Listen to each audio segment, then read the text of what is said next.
PR 202 इकाई संख्या 5 original art works मूल कला कार्य यानी प्रिंटिंग डिज़ाइन के अध्याय 5 में मूल कला कार्य ओरिजिनल आर्ट वर्क्स का विवरण है। इस अध्याय में बिल्कुल सॉलिड वर्क यानी टोटली ब्लैक कार्य और अन्य प्रकार के कार्य, लेआउट की संरचना, कॉपीराइटिंग, ट्रेडमार्क इत्यादि के बारे में पूछा गया है। तो इसमें अध्याय में खास करके ट्रेडमार्क और लेआउट इन दो पर सवाल पहले आते रहे हैं और आगे भी आने की संभावना हो सकती है। तो ऐसे में इस अध्याय पर ध्यान दिया जाना चाहिए। यूँ तो सभी अध्याय बहुत महत्वपूर्ण हैं क्योंकि प्रत्येक अध्याय को आधार मान के ही सवाल तैयार किए जाते हैं। सरकार की जो पाठ्यक्रम नीति है वो ये तय करती है हर छात्र को हर एक अध्याय का पढ़ना ज़रूरी है क्योंकि प्रत्येक अध्याय में से सवाल पूछे जाते हैं और पूछा जाना अनिवार्य है। तो आप हर अध्याय पर ध्यान दें और PR 202 के अध्याय 5 ओरिजिनल आर्ट वर्क पर भी ध्यान दें, उसमें भी विशेषतः ट्रेडमार्क पे ध्यान दें। हम ये जानना चाहेंगे कि जो मूल प्रति होती है उस मूल प्रति को हम रिप्रोड्यूस पुनः उत्पादित करके एक डुप्लीकेट प्रति यानी कि ओरिजिनल आर्ट वर्क को हम रिप्रोड्यूस करते हैं और रिप्रोडक्शन के पश्चात वो एक मुद्रित प्रति के रूप में हमारे सामने आती है। मान लीजिए एक आर्टिस्ट ने कोई चित्र बनाया है और उस चित्र को अखबार में या पुस्तक में या पत्रिका में जब दिखाया जाएगा तो उसको हम रिप्रोड्यूस्ड वर्क कहेंगे क्योंकि वो मूल चित्र एक नए प्रकार से रिप्रोड्यूस हुआ है। तो सर्वप्रथम जब कोई चीज़ कागज़ पे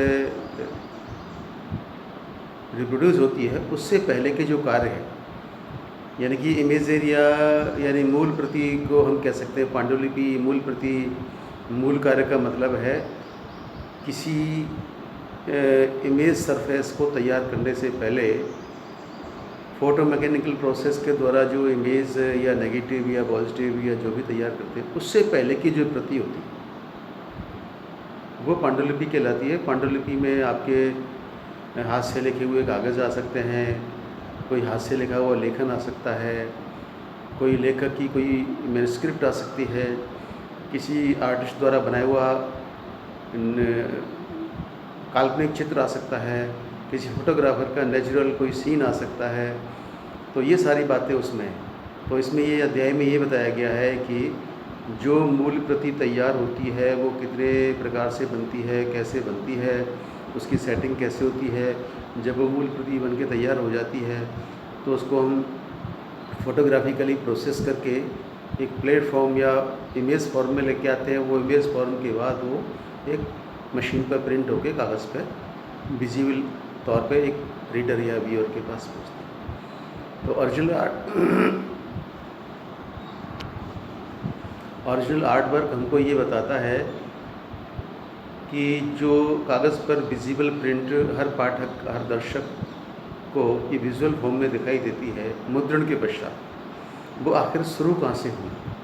शुरू लेखक से हुई है, आर्टिस्ट से हुई है, फोटोग्राफर से हुई है। कुछ ज़रूरत के हिसाब से काल्पनिक चित्र बनाए जा सकते हैं जैसे कि अखबार का कार्टून है, वर्तमान घटना चक्र के हिसाब से उसे कार्टून बनाना है तो वो ऐसे हमारा ओरिजिनल आर्ट वर्क कहलाएगा।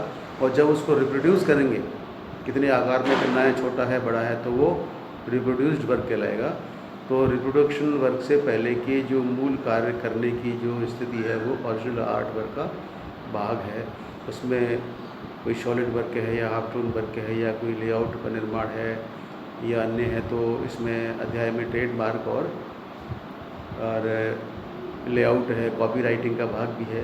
तो ये सब ये बताना चाहते हैं किसी मुद्दे पर कोई हमें बात करनी है उसको कागज़ के फॉर्म में लाने से पहले उसको लिख करके तैयार करना पड़ता है। वो मूल प्रति होती है, मूल प्रति को रिप्रोड्यूस करके इमेज बनती है और इमेज बनने के बाद वो प्रिंट होती है। तो आप कह सकते हैं संक्षेप में रिप्रोडक्शन का आधार बनने वाली मूल प्रति, कुदरती चित्र, आर्टिस्ट द्वारा हाथ से बनाए गए चित्र, लेखक द्वारा लिखी गई पांडुलिपि, कॉपी राइटिंग की फॉर्म इत्यादि सभी हमारे ओरिजिनल आर्ट वर्क का भाग हैं। उदाहरण के लिए वर्तमान घटना चक्र पर किसी कार्टूनिस्ट द्वारा बनाया गया कार्टून ओरिजिनल आर्ट वर्क कहलाएगा। जब वो फोटोग्राफिकली इनलार्ज या रिड्यूस होकर के एक प्लेट सरफेस पर फोटोग्राफिकली ट्रांसफ़र होगा और फिर वो प्लेट जो है एक प्रिंट के तौर पे कागज़ पर स्थानांतरित होगी, तो वो हमारा रिप्रोड्यूस फॉर्म है। तो वो कब संभव हुआ?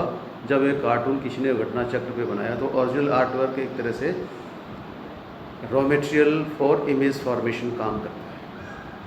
और रॉ मटेरियल बहुत सारे हो सकते हैं, कोई कार्टून हो सकता है, कोई फोटोग्राफ हो सकता है, विज्ञापन की प्रति हो सकती है, कोई समाचार सामग्री हो सकती है, बहुत सारी चीज़ें होती हैं। वो अलग अलग तरीके से तैयार की जाती है। कोई कॉपी लिखता है, कोई समाचार लिखता है, कोई विज्ञापन की मैटर तैयार करता है, कोई फोटोग्राफ तैयार करता है, कोई कार्टून तैयार करता है। इस तरह ये सारी सामग्री मिलकर ओरिजिनल आर्ट वर्क का भाग है।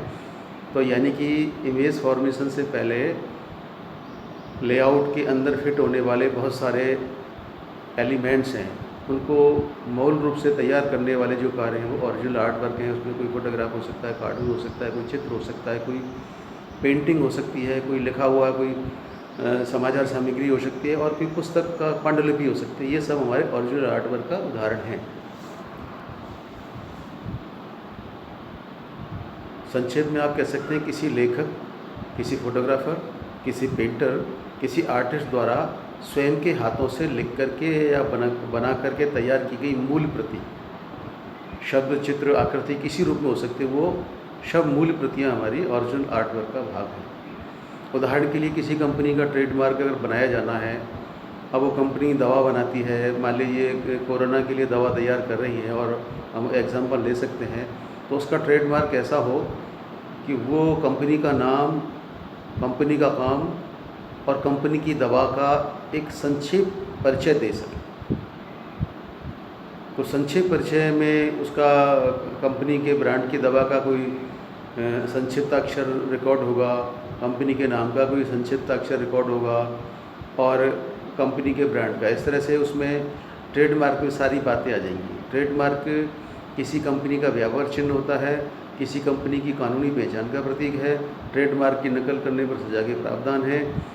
उदाहरण के लिए सरस दूध का जो विज्ञापन या सरस दूध का जो ब्रांड है, उसमें बूंद है या उस तरह से दिखाया गया है दूध की एक बूंद को, वो उसका ट्रेडमार्क है। उसमें और भी कोई ISI का चिन्ह है या और भी कोई प्रतीक चिन्ह है, तो वो सब उस कंपनी का ट्रेडमार्क है। लेकिन यहाँ ट्रेडमार्क को हम लोगो या इंडस्ट्रियल साइन भी कह सकते हैं। कुल मिलाकर ये अपना प्रतीक चिन्ह है।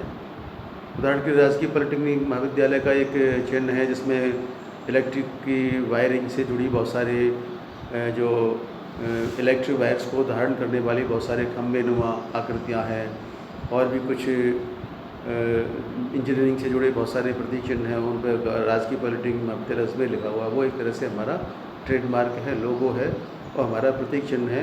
उसको देखते ही हम पता लगा सकते हैं ये पॉलिटेक्निक कॉलेज की एक तरह से ब्रांड पहचान है।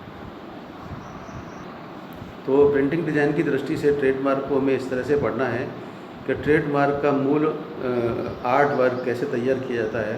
तो ट्रेडमार्क में दो चीज़ होती हैं, उसमें शब्दों को कैसे छोटा करके लिखा जाना है, उसमें चित्र को छोटा करके कैसे बनाया जाना है, और किसी कंपनी को ऐसे प्रदर्शित किया जाना है कि एक आम आदमी उसके कंपनी के नाम, उसके ब्रांड और उसके कार्य को समझ सके। जैसे कि आप जयपुर नगर निगम के एक प्रतीक चिन्ह को आप लें, तो तमाम लोगों ने जब बनाया था नगर निगम का लोगो, तो उसमें एक लोगो को चयनित किया गया। उसमें पहले बड़ा ना है ना, फिर उससे छोटा ना है नी, फिर उससे छोटा ना नी जा, ननी जा, यानी कि नगर निगम जयपुर करके उसका प्रतीक चिन्ह बना है। तो उसमें किस स्थान है उस स्थान का भी है, और कंपनी या जो कॉरपोरेशन है नगर निगम, तो ऐसे ही क्या है, उसमें जो भी चीज़ें वो सब डाली जा सकती हैं। जैसे कि पॉलिटेक्निक अजमेर के संबंध में कोई नया लोगो तैयार करना है, तो तो उसमें GPC अजमेर शब्दावली या GPCA या पॉलिटेक्निक अजमेर, उसमें कि इंजीनियरिंग के वर्क या 7 विभागों के नाम या 7 विभागों को कोई प्रतीक चिन्ह उनके इंडस्ट्री ट्रेड का, वो भी इतना संक्षिप्त रूप से दिखाया जाएगा ताकि पता लगे ये संस्था क्या काम करती है। तो ट्रेडमार्क हमारे किसी इंडस्ट्री के या किसी संस्था के ब्रांड या पहचान का प्रतीक है, और उसमें वह ट्रेडमार्क उस कंपनी के काम, उसकी स्थापना वर्ष और उसके नाम को प्रदर्शित करता है। उसको बनाने के लिए आर्टिस्ट के पास कंपनी की जो डिमांड है वो दी जाती है, कागज़ में वो बताता है हमें इस लोगो में या ट्रेडमार्क में ये चाहिए, कोई चित्र चाहिए, कोई वर्ष चाहिए, स्थापना वर्ष चाहिए, या कंपनी का नाम चाहिए, या वो अपना डिज़ाइन भी सुझाएगा। तो ट्रेडमार्क निर्माता जो आर्टिस्ट है वो 4-5 प्रकार के डिज़ाइन बना करके उस कंपनी की जो है डिमांड करने वाले जो मालिक है उसको भेजेगा। वो 4 में से कोई एक सेलेक्ट करेगा, और सेलेक्ट ट्रेडमार्क के डिज़ाइन को वो आगे बढ़ाएगा। तो इस तरह से प्रिंटिंग डिज़ाइन में ट्रेडमार्क को पढ़ने का संबंध मात्र ट्रेडमार्क के ओरिजिनल आर्ट वर्क से है, बाकी कानूनी पहलू से इतना संबंध नहीं है। फिर भी ये मान सकते हैं कि एक बार ओरिजिनल आर्ट वर्क का ट्रेडमार्क बन गया और डिज़ाइन बन के वो कानून में पंजीकृत हो गया तो कानूनी रूप ले लेता है। उसकी नकल करना, उसमें कोई इधर उधर की छेड़छाड़ करके अपने फ़ायदे के लिए यूज़ करना दंडनीय अपराध है। तो ट्रेडमार्क की डिज़ाइन करने के लिए सर्वप्रथम आप कंपनी का नाम जानिए, कंपनी का स्थापना वर्ष जानिए, कंपनी क्या काम करती है ये जानिए, कंपनी में कोई उसकी प्रतीक चिन्ह जो पिछले वर्षों में इस्तेमाल हुआ वो जानिए, और उस कंपनी के ट्रेडमार्क से मिलते जुलते अन्य चिन्ह जो बाज़ार में और कंपनियों के हैं उनकी नकल ना हो, उनसे भिन्न हो, अपनी स्पेस पहचान हो, तो अन्य कंपनियों के समान उत्पाद पर आधारित ट्रेडमार्क के बारे में भी जानकारी लें, और जो कंपनी के मालिक ने जो अपना डिमांड पत्र आपको दिया है उसका भी अध्ययन करें। उस आधार पर आप ट्रेडमार्क डिज़ाइन बना सकते हैं। ट्रेडमार्क डिज़ाइन के लिए जो विचारणीय बिंदु जो अभी मैंने 4-5 बताए हैं, उन विचारणीय बिंदुओं पर विचार करने के बाद सफ़ेद कागज़ लेंगे। सफ़ेद कागज़ पे आप 3-4 चित्र बनाएंगे, ख़राब बनाएंगे, थोड़ा उससे और अच्छा बनाएंगे, फिर उससे और अच्छा बनाएंगे। ऐसे जो आपका दिमाग गवाही देता है कि हाँ ये एक उत्कृष्ट लेवल आई, एक्सीलेंट लेवल आ गया, तो उस लेवल वाले चित्र को सिलेक्ट करेंगे, फिर उस एक्सीलेंट वाले को और एक्सीलेंट करेंगे। इस तरह 3-4 नमूने बना करके कंपनी या जो वर्क देने वाला, डिमांड देने वाली कंपनी उसके बाद भेजेंगे, उनमें से वो एक सेलेक्ट कर लेगा, उसी कार्य को आप आगे बढ़ाएंगे और वो ओरिजिनल आर्ट बन के, ट्रेडमार्क का डिज़ाइन बन के वो आगे प्रोसेस होगा। उसका नेगेटिव या पॉजिटिव बनेगा, वो चाहे ब्लॉक पे स्थानांतरित हो या लिथो प्लेट पे हो, वो इस तरह करके इमेज कैरियर सरफेस बनेगा, फिर वो कागज़ पर रिप्रोड्यूस होगा। तो अब आपकी समझ में आ गया होगा ओरिजिनल आर्ट वर्क का मतलब क्या है। तो आप ये कह सकते हैं ओरिजिनल आर्ट वर्क एक ऐसा कार्य है जो लेखक की मूल प्रति, पांडुलिपि, किसी फोटोग्राफर द्वारा खींचे गए फ़ोटो या किसी पेंटर द्वारा बनाए गए कलाचित्र या कार्टूनिस्ट द्वारा बनाए गए कार्टून की जो मूल प्रति है उसका एक कार्य है, और वो कार्य ही आगे चल के इमेज कैरियर सरफेस के लिए रॉ मटेरियल तैयार है। इस पर हम कुछ सवाल बनाएंगे, समझेंगे, और उस पर आधारित आप सवालों का उत्तर देंगे और समझेंगे।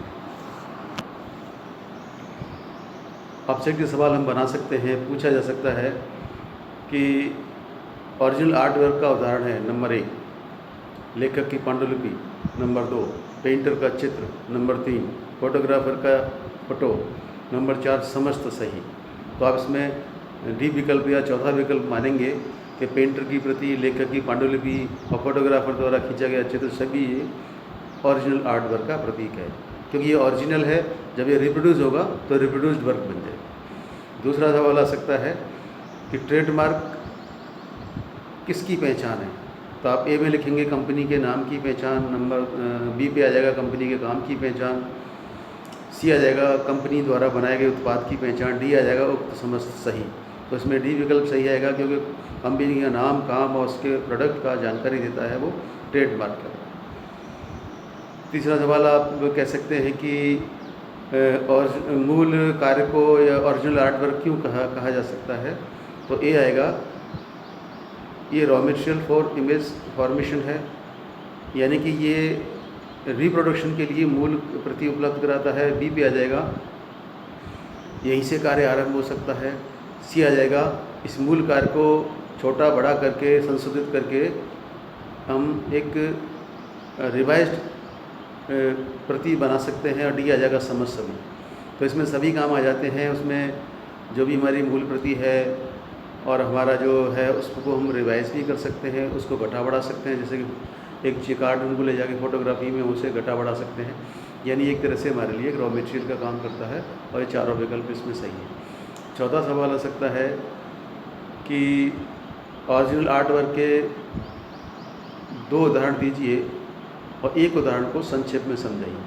तो आप कहेंगे ओरिजिनल आर्ट वर्क के लेखक द्वारा किसी किताब या समाचार की तैयार की गई पांडुलिपि मैन्युस्क्रिप्ट है और इसके अतिरिक्त किसी पेंटर द्वारा बनाया हुआ चित्र अथवा कार्टून द्वारा समाचार पत्र हेतु बनाया गया कार्टून भी ओरिजिनल आर्ट वर्क का प्रतीक है। अब इसकी आप यह कर सकते हैं कि कार्टूनिस्ट द्वारा वर्तमान घटना चक्र पे बनाया हुआ कार्टून वर्तमान घटना चक्र का प्रतीक है, व्यंग्य का प्रतीक है, पाठक और रीडर के सामने उसके मस्तिष्क को ये दिखाने का प्रतीक है, समझाने का प्रतीक है कि वर्तमान घटना चक्र में ये कारण और समस्या मौजूद है। आप इसको देख करके इसे ऐसे समझ सकते हैं। और कार्टून ये संकेत देता है कि पब्लिक अपनी ओपिनियन कैसे बनावे और वो कार्टून वास्तव में उस घटना का वास्तविक दर्पण है अथवा नहीं है। तो कार्टून जो समझाता है उससे एक पाठक या रीडर अपनी खुद की ओपिनियन बनाता है। 5वां सवाल हम ये बना सकते हैं इसमें कि ओरिजिनल आर्ट वर्क क्या है, इसके उदाहरण दीजिए और किसी ट्रेडमार्क को बनाने के संक्षेप विधि बताइए।